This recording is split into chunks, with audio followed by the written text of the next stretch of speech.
మరి ఆంధ్రప్రదేశ్లో నేను ఒక విషయాన్ని విన్నాను.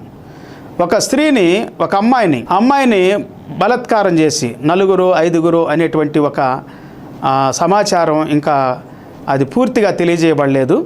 సో ఆమెను బలాత్కారం చేశారు, రేప్ చేశారు 4 దినాలు. మరి తర్వాత ఆమె వెంట్రుకలన్నీ మొత్తం తీసేశారు, గుండు కొరిగించేశారు. ఆమె కళ్ళు పీకారు, ఆమెకు ఉరేసుకొని చనిపోయిందని క్రియేట్ చేయడానికి ఊరేసి బావిలో పడేశారు. ఎంత ఘోరం అండి! కాపురు లేనటువంటి గొర్రెల్లాగా చెదిరిపోయి ఉన్నారు పిల్లారా ప్రజలు. భయంకరంగా కాపుదల లేదు, భద్రత లేదు, క్షేమం లేదు. ఎక్కడ చూసినా కానీ మంచి కాపురు లేడు, మంచి నాయకుడు లేడు, మంచి అధికారి లేడు. అధికారులు కూడా కాపురులుగా ఉండాలి, నాయకులు కూడా కాపురులుగా ఉండాలి, తల్లిదండ్రులు, బంధువులు, స్నేహితులు కాపురులుగా ఉండాలి. ఈ మధ్యకాలంలో ఒకటి విన్నాను నేను.